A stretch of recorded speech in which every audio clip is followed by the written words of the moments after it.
Hello दोस्तों, इस channel पर आपको बिहार बोर्ड के जितने भी गेस्ट पेपर हैं सभी के मटेरियल्स एकदम फ्री में प्रोवाइड किए जाएंगे। आप प्लीज़ चैनल को सब्सक्राइब करें और वीडियो कैसी लगी कमेंट बॉक्स में ज़रूर लिखें।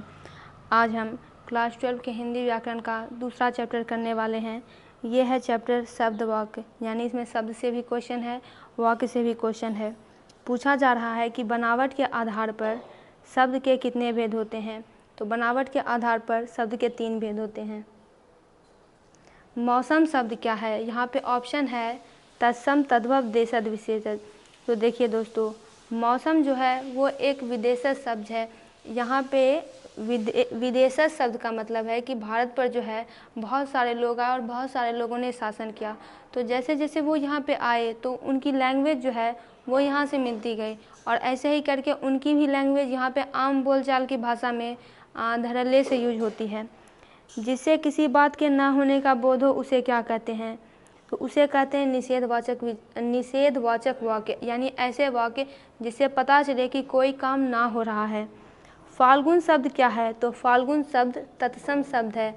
तत्सम शब्द वैसे शब्दों को कहते हैं जो कि डायरेक्ट संस्कृत से लिए गए हों, या फिर आप कहें कि जो संस्कृत के शब्द है वही तत्सम के शब्द है, दोनों में कोई अंतर नहीं है। तीसरा है रात्रि शब्द क्या है? रात्रि शब्द तत्सम शब्द है। अगर आपको रात पूछ दे तो रात्रि से ही रात बना है, धीरे धीरे रात्रि कहते कहते रात बन गई, तो ये हो जाएगा तत्भव शब्द। सावन शब्द क्या है? आप समझ गए होंगे कि सावन शब्द तत्भव शब्द है, क्योंकि श्रावण जो कि संस्कृत का है और श्रावण से ही तत्सम में आ गया श्रावण, लेकिन ये धीरे धीरे उच्चारण करते करते ये अंत में बन गया तत्भव, यानी अब लोग सिंपल सावन बोल देते हैं। आंसू शब्द क्या है? आंसू शब्द भी तद्भव है और इसका जो तत्सम रूप है वो होता है अश्रु। फिर है रात शब्द क्या है? तो रात शब्द तद्भव है और इसका तत्सम शब्द क्या हो जाएगा? रात्रि। शंख शब्द एकदम तत्सम शब्द है, ये जो है संस्कृत शब्द से डायरेक्ट लिया गया है। होली शब्द क्या है? होली शब्द तद्भव है, इसका तत्सम क्या हो जाएगा? होलिका। चैत शब्द क्या है? आपको पता होगा कि असली जो वर्ड है वो होता है चैत्र, लेकिन बाद में ये चैत बन गया, तो चैत हो गया तद्भव शब्द, और अगर चैत्र रहता तो तत्सम शब्द। चक्रवाक क्या है? चक्रवाक तो सीधे तत्सम शब्द है, डायरेक्ट संस्कृत से लिया गया है। डॉक्टर शब्द क्या है? डॉक्टर शब्द विदेश से आया है, तो इसे कहते हैं विदेशज शब्द। विकास या उद्गम की दृष्टि से शब्द के कितने भेद होते हैं? शब्द के 4 भेद होते हैं। आगे बढ़ते हैं।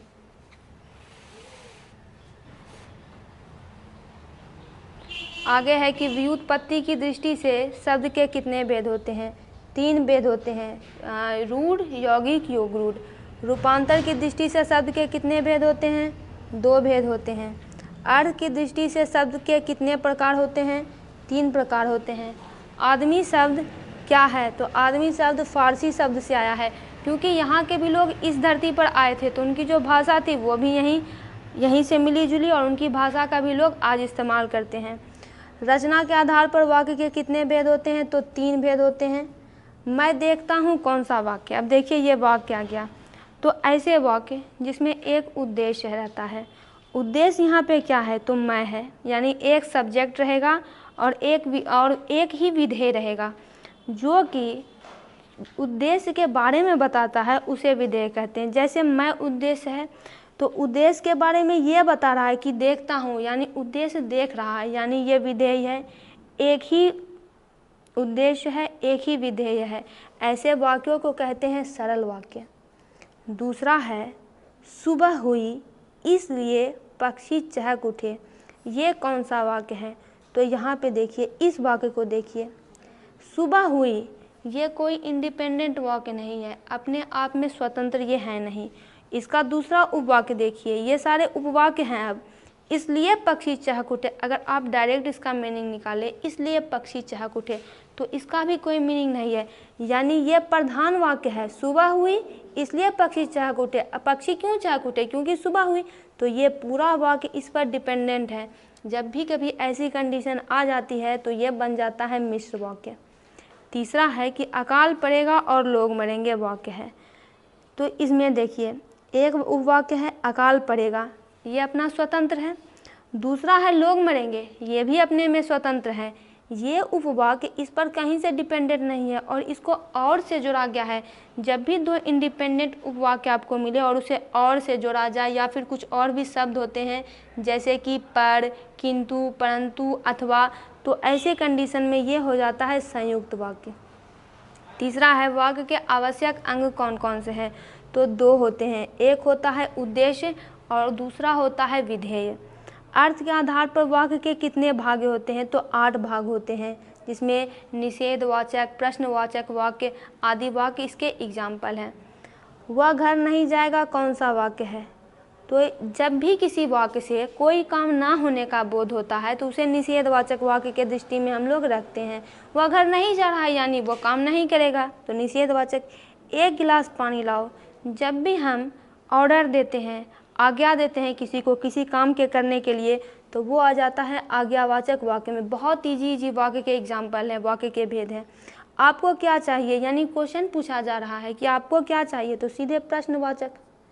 आपकी यात्रा मंगलमय हो, जब भी हम किसी को आशीर्वाद देते हैं, कोई इच्छा प्रकट करते हैं, तो ये हो जाता है इच्छावाचक वाक्य। अब तक वो सो गया होगा, यानी अभी तक कंफर्म नहीं है कि क्या हुआ होगा। लोग यहाँ बैठ के अनुमान लगा रहे हैं, संभावना व्यक्त कर रहे हैं कि अब तक वो सो गया होगा। तो जिस वाक्य से किसी के संदेह होने की, कोई संभावना होने की फीलिंग आती है, तो उसे कहते हैं संदेहवाचक वाक्य। तीसरा है कि निम्नलिखित में से शुद्ध शब्द कौन है। आप देखिए, शुद्ध शब्द प्रशंसा है, क्योंकि परीक्षा में र में दीर्घईकार होता, परिणाम में ये वाला 9 नहीं होगा और प्रसाद में ये वाला 100 नहीं होगा। सत शब्द क्या है, तो सत का मतलब होता है 100, तो सत शब्द तत्सम से है। ये डायरेक्ट संस्कृत से, अगर आप संस्कृत पढ़े होंगे तो आपको पता होगा ये डायरेक्ट संस्कृत से आया है, इसलिए ये तत्सम है। मैंने भोजन नहीं किया और इसलिए मेरी भूख नहीं मिटी, यह किस वाक्य का उदाहरण है, यह संयुक्त वाक्य का उदाहरण है। यहाँ पे देखिए और से जोड़ा गया है और यहाँ पे दोनों इंडिपेंडेंट वाक्य आपस में हैं। आगे बढ़ते हैं। आगे आपको बताना है कि इसमें से शुद्ध वाक्य कौन सा है। तो पहला देखते हैं, वह बिल्कुल भी बात करना नहीं चाहती थी। तो यहाँ पे देखिए, जब वह बात करना नहीं चाहती थी और बिल्कुल लग ही गया, तो यहाँ पे भी नहीं लगना चाहिए था, ये शुद्ध वाक्य नहीं है। दूसरा है उसके स्त्री नहीं है, उसके नहीं होगा उसकी होगा।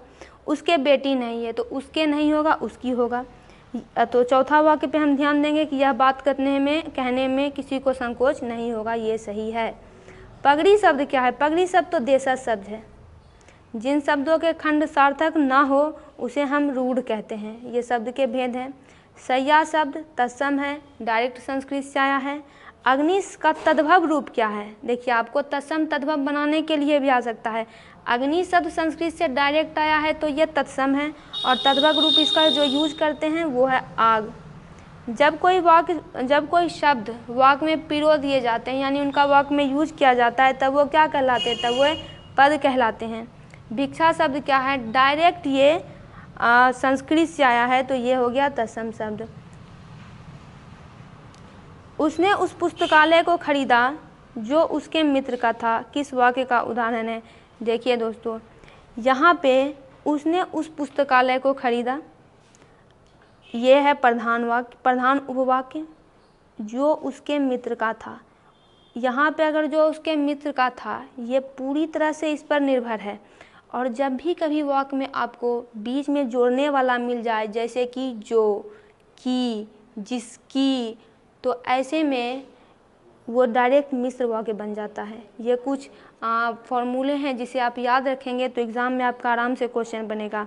हर तरह के संकटों से घिरे रहने पर भी वह निराश नहीं हुआ। एक ही सब्जेक्ट है, एक ही के बारे में बताया जा रहा है, एक उद्देश्य है, और उद्देश्य के बारे में क्या बताया जा रहा है कि हर तरह का संकट हुआ लेकिन निराश नहीं हुआ। सीधे सरल वाक्य है। हमारे जवानों को देखकर दुश्मन भाग गए, कौन सा वाक्य है, डायरेक्ट सरल वाक्य है। इसमें न है, न जो है, न और है, इसीलिए ये सरल वाक्य है। सीधा एक उद्देश्य है और यहाँ पे इसके विधेय हैं। तो दोस्तों, इसका पूरा ऑब्जेक्टिव कंप्लीट हुआ। वीडियो को लाइक करें, चैनल को सब्सक्राइब करें, चैनल को विजिट ज़रूर करें।